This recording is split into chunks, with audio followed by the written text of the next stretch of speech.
Captain Jake Morrison stood in the Nevada desert, watching the alien ship descend from the sky. The massive vessel was dark metal with strange markings that hurt his eyes to look at. 3 months had passed since humanity learned they were not alone in the universe. Now the aliens were coming to Earth. "They call themselves the Vorthak," said Dr. Lisa Blake, adjusting her tablet. She was the lead scientist for First Contact.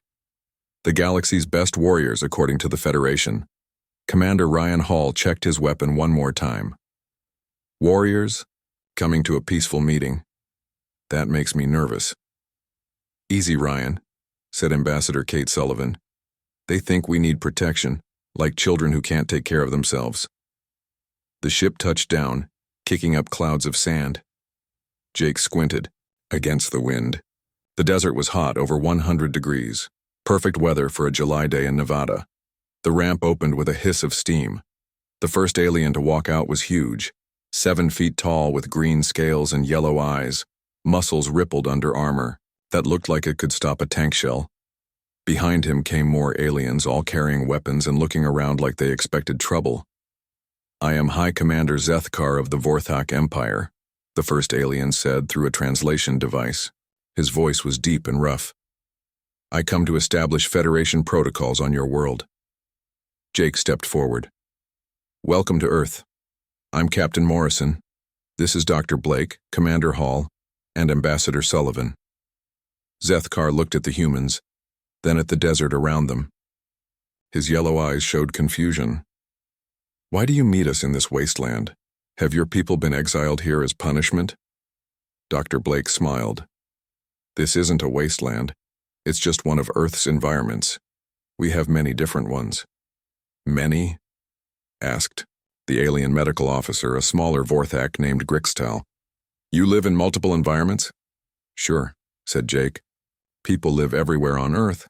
Deserts, mountains, forests, islands, even the cold places near the poles." The aliens looked at each other. Grixtal pulled out a scanning device and pointed it at the humans. The device beeped and flashed. "Commander," he said quietly, "their biology shows adaptation to extreme conditions." Zethkar ignored him. "We must discuss your planet's protection status. The Federation has assigned us to watch over your species until you are ready to join galactic society." Ambassador Sullivan kept her smile, but Jake could see she was annoyed. "We appreciate the Federation's concern, but we've been taking care of ourselves for quite a while." "Of course," Zethkar said, in a tone that suggested he didn't believe it. "All primitive species think they are capable. That is why protection is necessary." Dr. Blake pulled up information on her tablet. "Would you like to know about Earth's conditions? Our gravity is 9.8 meters per second squared. Atmospheric pressure is 101.3 kilopascals. Oxygen makes up 21% of our air." Grixtal's scanner beeped faster. "Commander," he whispered urgently, "those conditions would be fatal to most Federation species." "What is your temperature range?" Zethkar asked, trying to sound casual. "Well," said Jake, "right now it's about 110 degrees Fahrenheit. That's maybe 43 Celsius. Gets down to -40 in winter in some places. Humans live in both." The Vorthak medical officer's scanner was now beeping constantly. "Commander, I recommend we conduct our business from orbit." "Nonsense," Zethkar said, but Jake noticed sweat on the alien's scales. "We are Vorthak warriors. We do not fear primitive worlds." Commander Hall spoke up. "Primitive? We've mapped every inch of this planet. Built cities in deserts, jungles, mountains, and Arctic regions. Humans climb the highest peaks for fun and swim in waters cold enough to kill most life." "Impossible," said Zethkar. "No species could survive such extremes." Dr. Blake looked at her readings. "Your species comes from a world with stable temperature, low gravity, and thick atmosphere. Very comfortable." "Comfort is not weakness," the alien commander said defensively. "Of course not," said Ambassador Sullivan smoothly. "We'd love to show you around Earth. You could see how humans live in different environments.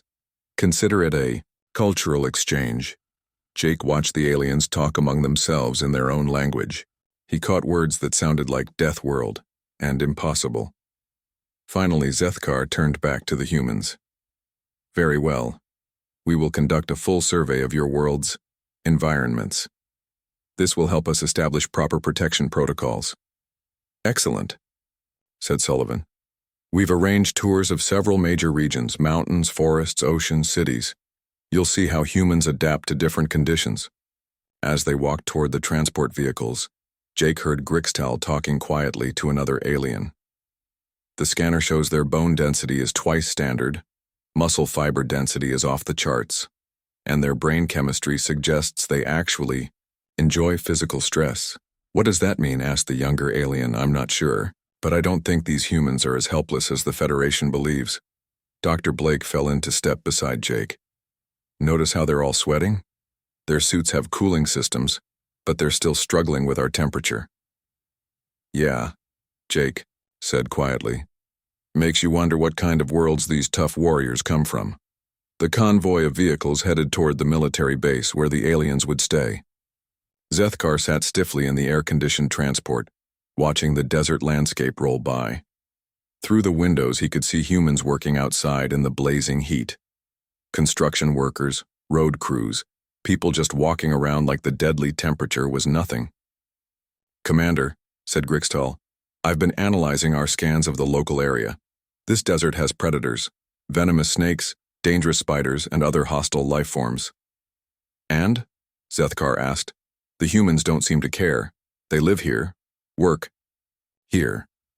Some even seem to enjoy recreational activities in this environment. Zethkar thought about this. The Federation had classified Earth as a garden world suitable for primitive life, but everything he was seeing suggested something different. The humans moved with the confidence of apex predators. They showed no fear of their environment, no awareness that they lived in conditions that would challenge trained Vorthak warriors. Sir, said the young scout Velnus, should I send a report to the Federation? Not yet, Zethkar decided. We need more information. This tour will show us the truth about these humans. But deep in his warrior's heart, Zethkar was beginning to suspect that the truth about humanity was something the galaxy was not prepared to face. He had fought on dozens of worlds and conquered civilizations across the stars. Yet here, on what was supposed to be a peaceful garden world, he felt something he had not experienced in decades. He felt vulnerable. The transport continued through the desert, carrying the galaxy's fiercest warriors deeper into what they were, slowly realizing might be the most dangerous world any of them had ever visited. And the humans who called it home were just getting started with their tour. Tony Rodriguez loved his job as a park ranger. 20 years in Yellowstone had taught him to respect nature and help visitors understand the wild. Today's visitors were very special and very nervous. This is Yellowstone National Park, Tony explained to the group of alien warriors. 2 million acres of wilderness, home to grizzly bears, wolves, bison, and elk. High Commander Zethkar looked around the forest with suspicious eyes. His scanner showed dangerous life forms everywhere. You allow civilians to enter this combat zone? Combat zone? Tony laughed. This is vacation land. Families come here to camp and hike. Kids love seeing the animals. Scout Velnus pointed, his weapon toward movement in the trees. Hostile approaching. Large predator. Tony looked where the alien was pointing. Oh, that's just a grizzly bear, beautiful animal. Probably weighs about 600 pounds. Just a bear? Healer Grixtal's scanner was screaming warnings. My instruments show it could tear through our armor. Well, yeah, if you made it angry, Tony away, said calmly. But they're mostly interested in food. As long as you respect their space and don't get between a mother and her cubs, they leave you alone. The bear walked closer, sniffing the air. The Vorthak warriors raised their weapons. Tony stepped between them and the animal. Whoa, easy there. No need for guns. She's just curious. Tony pulled out a small device and pressed a button. It made a loud noise. The bear looked at him, seemed to shrug, and wandered away. You drove off an apex predator with a noisemaker? Zethkar asked. Bear spray works better, but yeah. Humans have been sharing space with bears for thousands of years. You learn to get along. As they walked deeper into the park, Grixtal kept scanning everything. His medical equipment was finding deadly threats everywhere.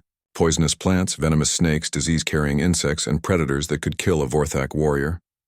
"How do your people survive here?" he asked Tony. "Survive? We thrive here. Look around. People are everywhere." It was true. The aliens could see human families hiking on trails, children playing near streams, and couples sitting on rocks to eat lunch. All of them in an environment that Vorthak military protocols classified as extremely hostile. They stopped at a visitor center, where Amy Patterson was giving a talk about local wildlife. She was a marine biologist who specialized in dangerous sea creatures, but she knew enough about land animals to help with the tour. "This is a black widow spider," Amy said, holding a small container. "Very venomous. One bite can be fatal if not treated." The Vorthak delegation stepped back. Amy didn't notice their fear. Of course, they're shy creatures. They only bite when threatened. Most people go their whole lives without seeing one. And we have excellent medical treatment for bites. She moved to the next display. "This is a rattlesnake. Also venomous. They give a warning before they strike, which is nice of them. And this is poison ivy. Causes painful rashes on human skin." "You catalog your planet's weapons?" Velnus asked. "Weapons?" Amy looked confused. "These are just animals and plants. Part of nature. We study them to understand how to live safely with them." Zethkar was beginning to understand something terrible. "You mean humans encounter these threats regularly?" "Sure. If you spend time outdoors, you might run into dangerous wildlife. That's why we have safety training. Kids learn about it in school." The tour continued to a camping area where families were setting up tents for the night. The Vorthak watched in horror as human children ran around an area that their scanners showed was filled with predators, toxic plants, and environmental hazards. "They sleep here?" Grixtal asked. "In the open? With no protection?" "Well, they have tents," Tony said, "and bear-proof food containers, basic camping safety." A small human child ran up to Tony. "Mr. Tony, we saw a wolf pack earlier. It was so cool." "That's great, Emma. Did you stay far away like we talked about?" "Yep. Daddy used his binoculars so we could watch them hunt elk." The child ran back to her family. The alien stared after her. "A juvenile witnessed predators hunting and considered it entertainment?" Zethkar asked. "Kids love nature," Tony said. "Wolves are amazing hunters, beautiful to watch from a safe distance." The next day they flew to Hawaii. Amy Patterson met them at the airport to show them ocean life. The weather was perfect, with huge waves rolling onto the beach. "The Pacific Ocean surrounds these islands," Amy explained.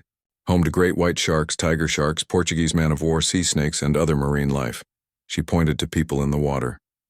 "Those are surfers. They're riding waves." The Vorthak looked at their scanners. The ocean showed massive predators moving through the water. Toxic creatures that could kill with a touch. Currents strong enough to crush their armor.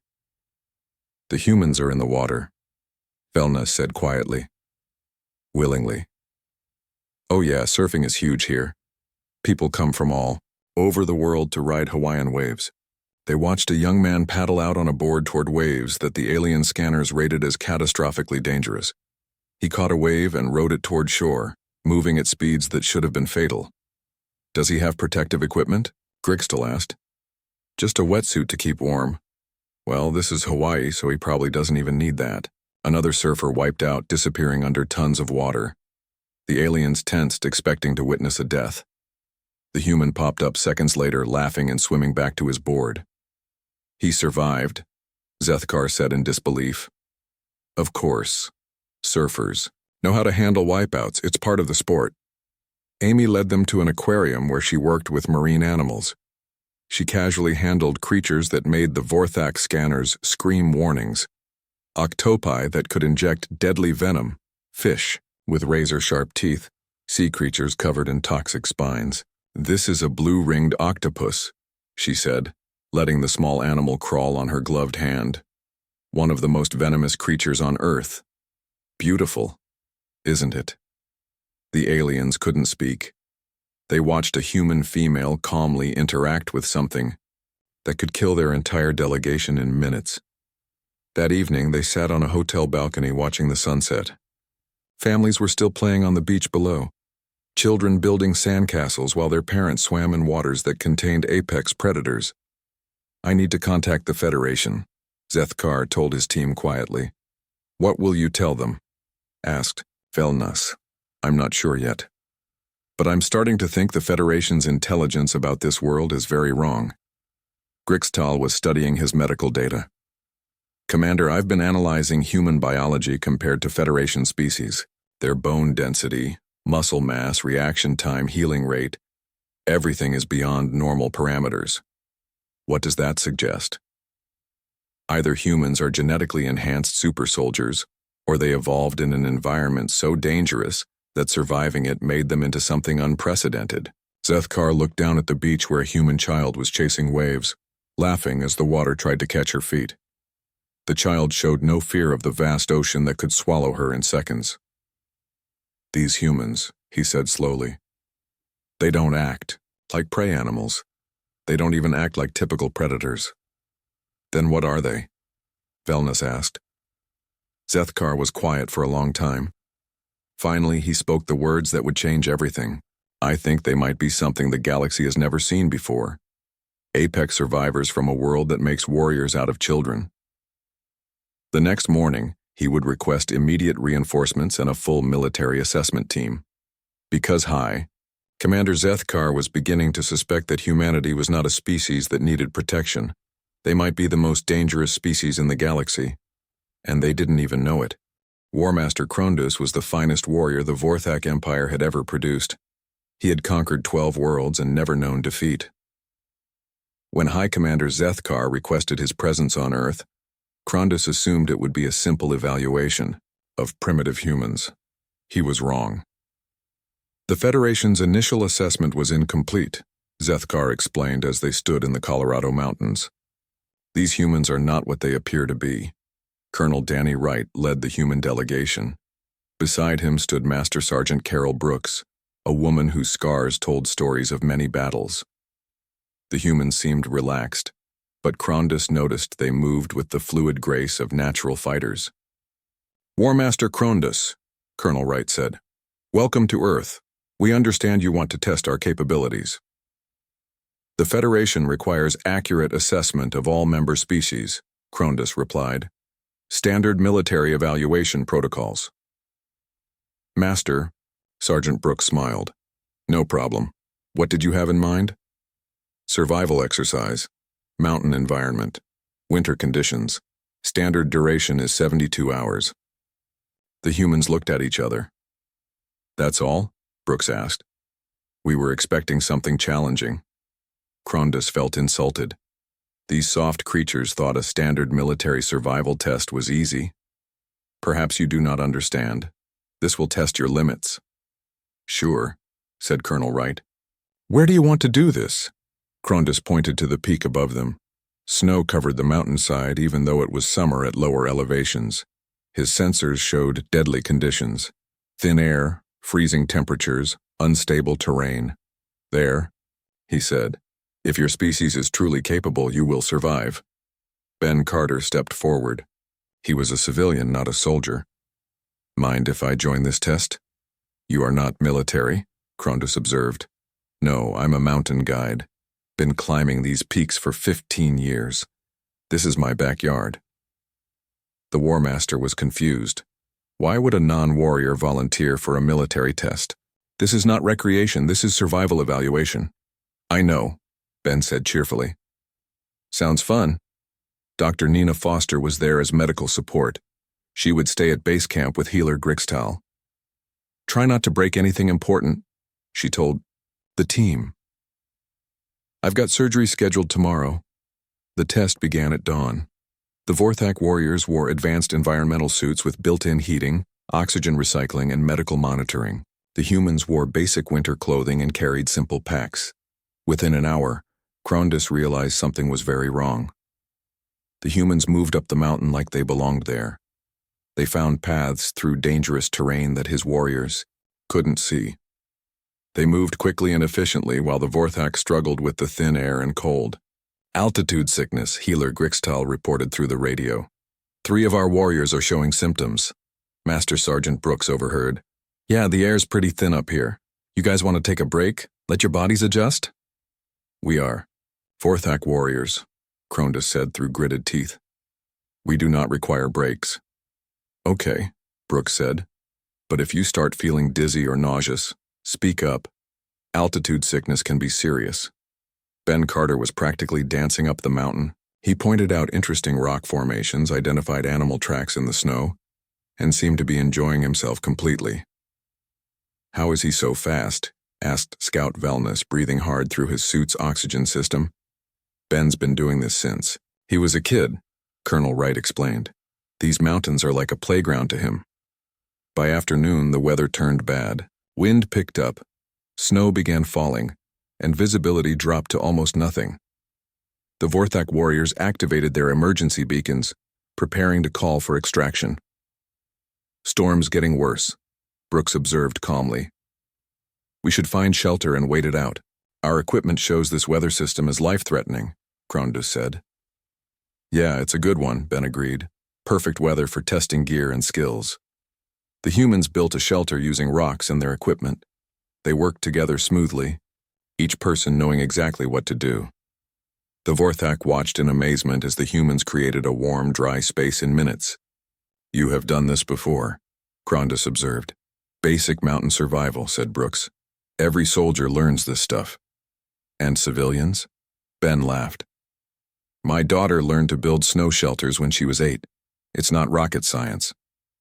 That night, the temperature dropped to -20 degrees. The humans sat around a small fire, telling stories and laughing. The Vorthak huddled in their heated suits, watching their power levels drop. Your equipment will fail in these conditions, Cronus warned. Probably, Wright agreed. That's why we don't depend on equipment. Body heat, proper clothing, and teamwork will keep you alive when technology fails. The second day brought the avalanche. A section of the mountainside came loose with a roar like thunder. Tons of snow and rock swept down toward their camp. The Vorthak froze in terror, but the humans moved instantly. Avalanche, Brooks shouted. Everyone down. The humans dropped flat and covered their heads. They knew exactly what to do. The snow swept over them, but they had chosen their campsite well. Most of the debris went around them. When the snow settled, 2 Vorthak warriors were buried. Cronus activated his emergency beacon to call for orbital rescue, but the humans were all ready. Moving Ben Carter had pulled out a strange device. Avalanche beacons, he explained. Standard equipment for mountain rescue. The humans worked with incredible speed and efficiency. They located the buried warriors, dug them out, and checked for injuries. The whole rescue took less than 20 minutes. How? Cronus asked. How did you do that so quickly? Practice, said Brooks. Mountain rescue is serious business. Every second counts. Dr. Foster arrived by helicopter an hour later. She treated the injured Vorthak in conditions that healer Grixtel declared impossible for medical work. Wind, snow, freezing temperatures, and unstable ground. Just another day in Colorado, she said, cleaning wounds and checking for concussion. You should see what we deal with during ski season. That evening, back at base camp, Cronus sat alone thinking about what he had witnessed. His warriors, the finest the galaxy had ever produced, had been helpless in conditions that human civilians handled routinely.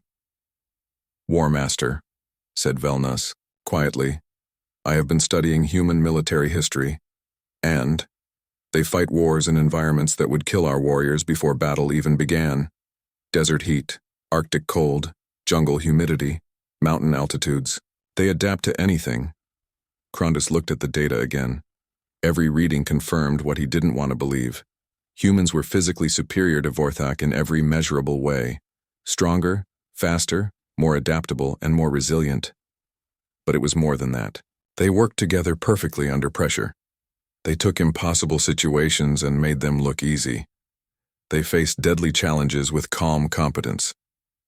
Sir, Velness continued, what if the Federation is wrong about Earth being a garden world? Cronus thought about the bear that had wandered through their camp that morning. The humans had barely looked up from their breakfast. To them, Sharing space with a creature that could kill a Vorthak warrior was completely normal. "Send a classified message to the Federation High Command," he ordered. "What should it say?" Krondus chose his words carefully. "Recommend immediate reclassification of human homeworld. Current threat assessment protocols are inadequate." "Threat level?" The War Master watched Colonel Wright and his team packing their gear. They were laughing about something, probably planning their next adventure in what the galaxy considered a death world. "Unknown," Krondus said finally, "but much higher than anyone thought possible." He didn't tell Velnus what he really suspected, that humanity wasn't just another species. They were apex survivors from the most dangerous world in known space, and the Federation had just invited them to join galactic civilization. The galaxy was about to change forever. Supreme Commander Thexara had led the Federation military for over 2 centuries. She had seen species rise and fall, conquered worlds beyond counting, and faced every challenge the galaxy could offer. She did not believe War Master Krondus. Reports about Earth. "Impossible," she declared to the Federation High Command. "No species could evolve such capabilities on a single world." "The reports are consistent," said Counselor Prime Zelaner. "Perhaps we should investigate personally." "I will conduct a comprehensive planetary analysis," Thexara decided. "This exaggeration ends now." She arrived on Earth with the Federation's most advanced assessment team. Scientists, military analysts, and medical specialists equipped with the finest technology available. They would prove that humans were simply another primitive species that needed guidance. Fleet Admiral Sarah Mitchell met them at the landing site. "Supreme Commander, welcome to Earth. I'm afraid you've arrived at a busy time." "Busy?" Thexara asked. "Natural disasters. Earthquake hit California this morning, hurricane making landfall in Florida, wildfires burning across Australia. Typical week, really." Thexara was confused. "You do not evacuate during planetary catastrophes?" "Admiral." Mitchell looked puzzled. "Evacuate? This is our planet. We deal with problems, not run from them." The Supreme Commander watched news feeds showing the disasters. Her military sensors classified each event as an extinction-level threat. But instead of fleeing, humans were rushing toward the danger zones. "They are moving toward the catastrophes," observed her tactical officer. "Rescue operations," Admiral Mitchell explained. "People need help. We provide it." Chief Engineer Rick Anderson was coordinating disaster response from a mobile command center. He moved between multiple crisis zones, directing resources and personnel with calm efficiency. 6.2 earthquake, he reported to his team. "Collapsed buildings in downtown Los Angeles. Search and rescue teams are deploying. Medical stations going up in 30 minutes. Thexara watched through her ship's sensors as thousands of humans rushed into areas her computer classified as uninhabitable. They worked in conditions that would kill most Federation species within minutes. "How do they survive this?" she asked. "Training, equipment, and experience," said Admiral Mitchell. "Los Angeles sits on active fault lines. Earthquakes are part of life here. We're prepared for them." Captain Pete Johnson flew rescue missions through the hurricane. His aircraft moved through winds that Federation atmospheric craft couldn't handle. He made 17 trips, pulling people from flooded areas and collapsed buildings. "Is he enhanced?" Thexara asked, watching the impossible flying. "Pete? No, he's just a good pilot. Been flying rescue missions for 20 years. Grew up in tornado country, so bad weather doesn't bother him much." Dr. Maria Santos was performing surgery in a field hospital set up in the earthquake zone. Aftershocks continued to shake the ground every few minutes. Medical equipment rattled. Lights swayed, but she never stopped working. 43 surgeries in 18 hours, she reported to her medical team. 2 more patients coming in. Prep or 3. Thexara's medical officer was horrified. She operates while the ground moves, in unstable conditions, with debris falling around her? Dr. Santos is one of our best trauma surgeons, Admiral Mitchell said proudly. She's worked in war zones, disaster areas, and emergency situations around the world. Takes more than an earthquake to slow her down. Lieutenant Grace Turner led hazmat teams into toxic areas created by chemical spills from the earthquake. She wore basic protective gear and worked in environments that Federation sensors rated as immediately lethal. Acid leak contained, she reported calmly. Moving to the next site. Should have this cleaned up by tomorrow. Tomorrow? Texara's environmental specialist was reading impossible numbers. Those toxin levels would kill our teams in protective suits within hours. Grace has been doing hazmat work since she got out of college, Admiral Mitchell explained. Chemical spills, radiation leaks, biological contamination, she's seen it all. The hurricane brought its own horrors. Storm surge flooded coastal cities. Winds tore apart buildings and rain fell in sheets that made visibility zero. Coast Guard rescue teams worked through it all. Category 4. Hurricane, Admiral Mitchell noted, checking reports. Could have been worse. Worse? Texara couldn't believe what she was seeing. Your people work in these conditions routinely. Weather happens. People get caught in it. We go get them. Meanwhile, in Australia, firefighters battled wildfires across millions of acres. They worked in temperatures over 120 degrees, breathing smoke that would choke most Federation species, surrounded by flames that turned the landscape into hell. Just another fire season, one firefighter reported over radio. Could use some rain, but we'll get it contained. Texara pulled up data on Earth's environmental history. What she found changed everything. This planet experiences regular catastrophic events, she told her analysis team. Earthquakes, hurricanes, tornadoes, floods, fires, volcanic eruptions, ice ages. The entire surface is unstable. Yes, ma'am. And humans have built civilizations in all these hazard zones. They live where the disasters happen? Humans seem to prefer dangerous locations, major cities built on fault lines, in hurricane zones, near active volcanoes. They call them beautiful places with character. Chief Engineer Anderson joined their briefing via video link. He was coordinating relief efforts for all 3 disasters simultaneously. Supreme Commander, he said, Admiral Mitchell tells me you're studying our disaster response. I am trying to understand how your species survives such conditions. Rick laughed. We don't just survive, we thrive. Earth keeps trying to kill us, so we got good at staying alive. Makes us tough, creative, and cooperative.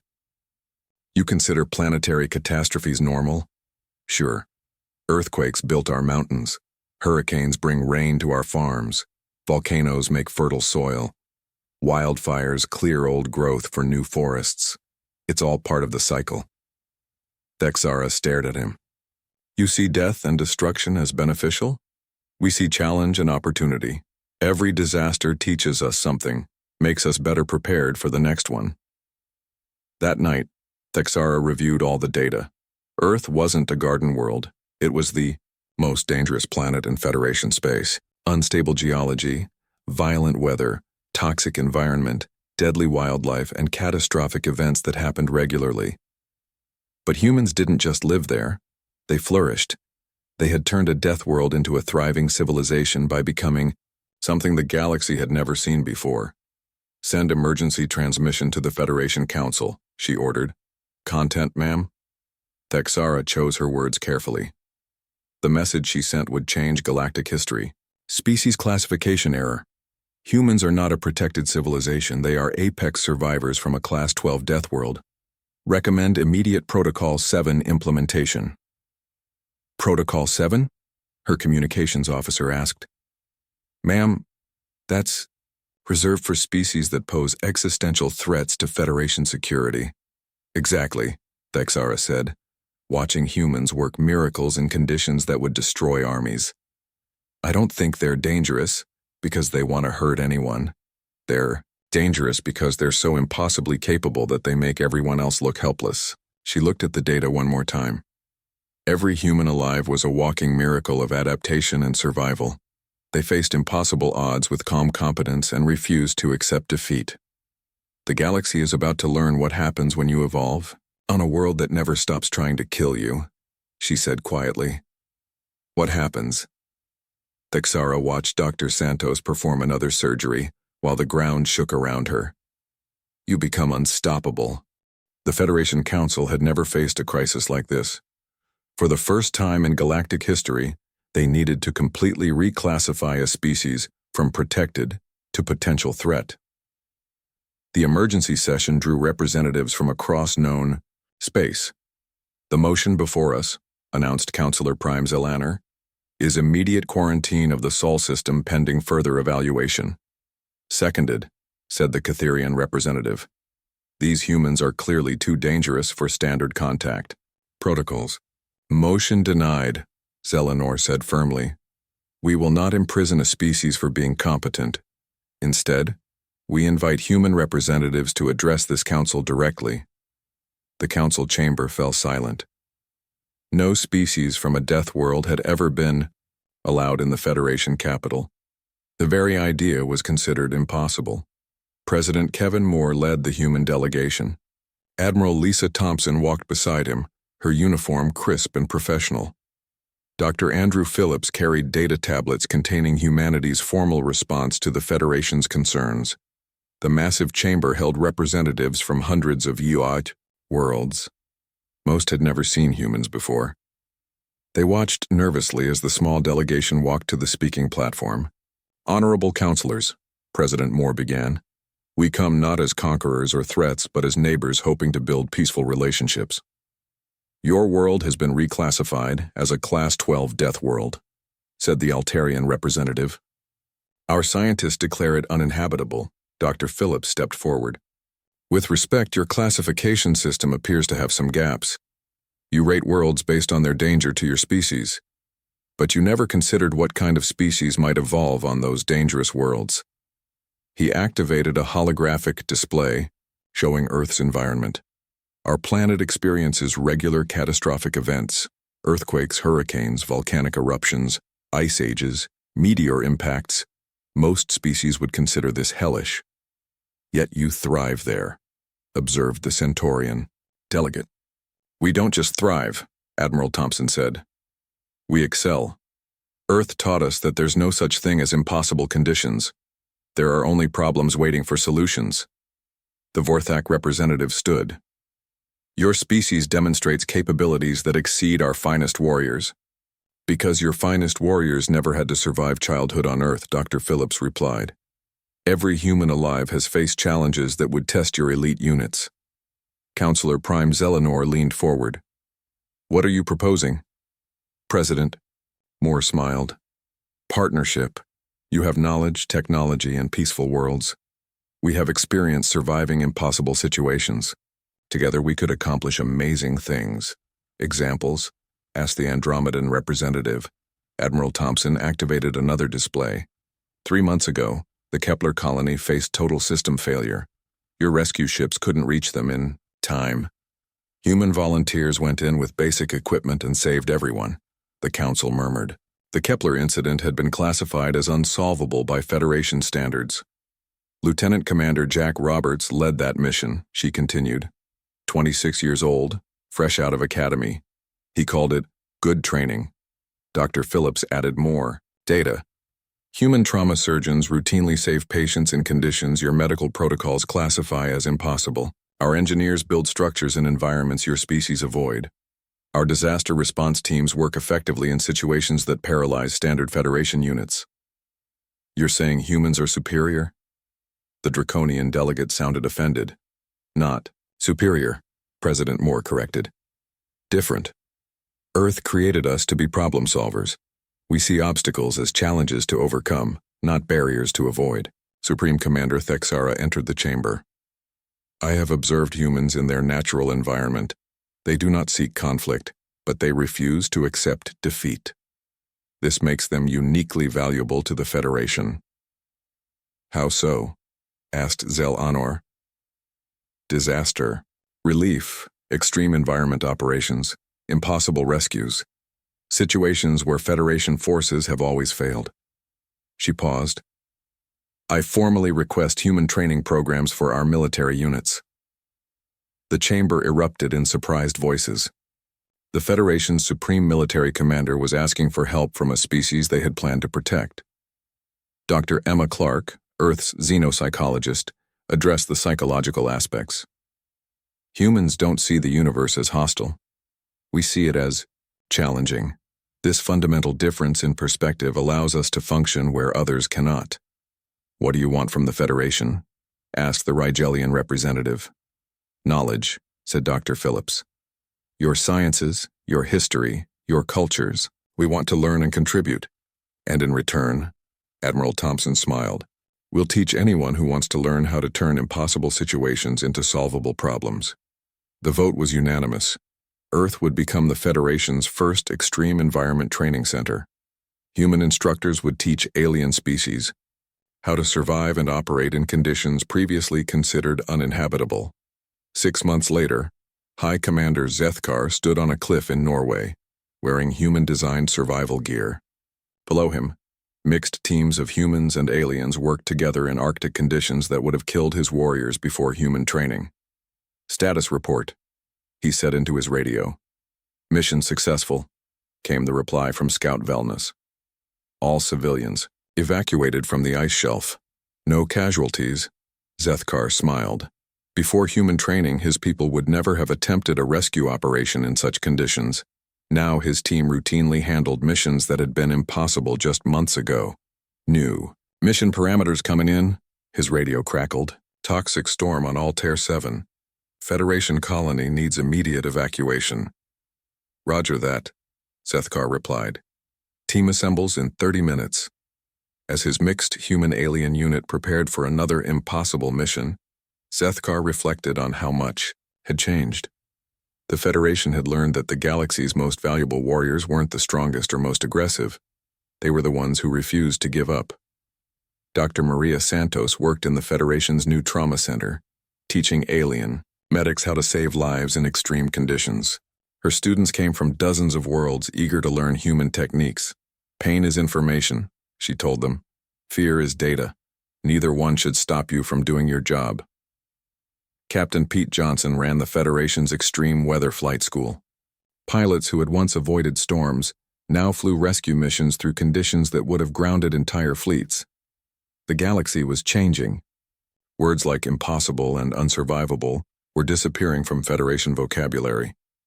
Human instructors were turning alien military units into elite forces capable of handling any crisis, and Earth's reputation spread throughout known space. The Deathworld that created a species of natural heroes. The planet where the impossible became routine. Children on distant worlds learned human songs and stories. Tales of people who looked at deadly challenges and said, "Hold my coffee, I've got this." President Moore stood in his office looking at reports from across the galaxy. Human-trained teams were saving lives, building cities in impossible locations, and turning hopeless situations into success stories. Ambassador Kate Sullivan knocked on his door. "Sir, we just received a message from the Outer Rim. The Andrillian system is facing solar flares that will destroy their colonies. And they're specifically requesting human disaster response teams, not Federation forces, humans." Moore smiled. "Tell them we're on our way." Outside his window, he could see the Federation training center where aliens learned to be heroes. Earth's greatest gift to the galaxy wasn't technology or weapons, it was hope. The absolute unshakable belief that no problem was too big, no situation too dangerous, and no challenge too difficult. Because if you could survive on Earth, you could survive anywhere. And now the whole galaxy was learning to think like humans. To look at impossible odds and ask not, "How do we avoid this?" but "How do we fix this?" The age of giving up was over. The age of human stubbornness had begun, and the galaxy would never be the same.